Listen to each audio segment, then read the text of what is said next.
La septième propriété des exposants s'applique à la puissance d'une puissance, c'est-à-dire à l'exposant qui est affecté à une parenthèse. La propriété, ce qu'elle dit, c'est que quand tu as un exposant sur une parenthèse, eh bien, cet exposant va multiplier tous les exposants de la parenthèse.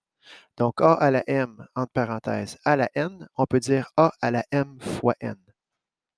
La raison, en fait, commençons par un exemple avec des nombres. Ça s'appelle la distributivité de l'exposant, en passant. C'est le même principe qu'avec les fractions dans la propriété 4, c'est-à-dire qu'un exposant affecte tout le contenu d'une parenthèse. Si je vous ramène à la propriété 4, on pouvait distribuer l'exposant sur la parenthèse à l'intérieur, c'est-à-dire sur le numérateur et sur le dénominateur, ce qui donnait ceci. Cette fois, je l'applique, mais à tous les termes de la parenthèse. Donc, si j'ai 6 à la 2 qui fait 36 à la 3, bien, ça fait 36 à la 3, donc 36 fois 36 fois 36. Mais ça revient aussi à dire 6 à la 2 fois 3. Pourquoi? Parce que je peux décomposer 6 à la 2 à la 3 comme ceci. L'exposant sur la parenthèse me dit multiplie la parenthèse par elle-même 3 fois. Ça fait 6 à la 2 fois 6 à la 2 fois 6 à la 2. Et comme la propriété des exposants sur la multiplication des mêmes bases me permet d'additionner les exposants, eh bien, je me trouve à additionner 2 plus 2 plus 2. Autrement dit, à faire 2 fois 3 ou 3 fois 2, ce qui fait 6. Donc, 6 à la 2 à la 3, c'est 6 à la 2 fois 3. Second exemple, 3 à la moins 4 à la 3, ce n'est pas parce que j'ai un exposant négatif que ça change le principe. J'ai donc 3 à la moins 4 fois 3, ce qui donne 3 à la moins 12.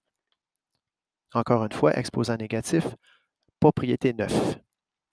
Troisième exemple, j'ai un monôme, c'est-à-dire une expression algébrique, 3 fois a à la 3 fois b à la moins 2. Le tout à la 4.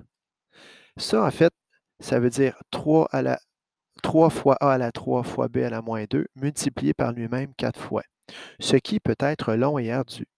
Or, la propriété qui est ici me permet de distribuer le 4 sur le moins 2 sur le 3, donc sur les exposants des variables et sur l'exposant du nombre qui est 3, parce que 3, c'est exposant 1.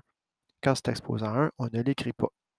J'ai donc 3, dans mon terme, j'ai 3 éléments. J'ai le 3, j'ai le A et j'ai le B. Alors, je vais faire la distributivité de mon 4 sur l'exposant du 3, ce qui me fait 3 à la 1 fois 4.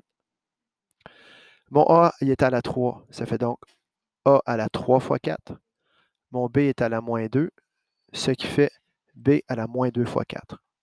J'écris le produit de tout ça, 3 à la 4 fois A à la 12 fois B à la moins 8.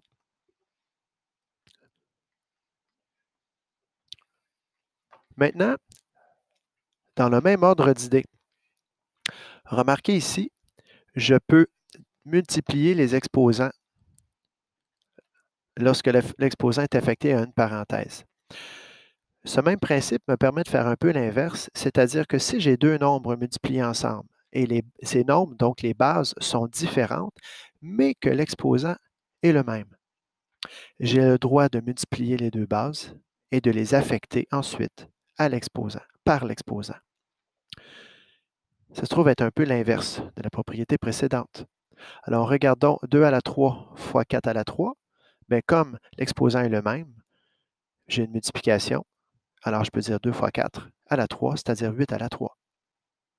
Avec des variables, c'est le même principe. A à la 2 fois B à la 2. Comme c'est le même exposant et que les deux bases sont multipliées, je peux multiplier A par B et je mets les deux exposant 2. Dernier exemple. Ici, on parle de décomposer une base en ses facteurs premiers. Parfois, ça peut être utile. 10 à la 3, c'est quoi? C'est 2 fois 5 à la 3. Là, ici, je me trouve à faire l'inverse de ce que je faisais tantôt. J'avais 2 à la 3 fois 5 à la 3. Ça fait donc 2 fois 5 à la 3, ce qui fait 10 à la 3. Mais je peux faire l'inverse aussi, décomposer 10 en 2 fois 5 et distribuer l'exposant sur chaque base.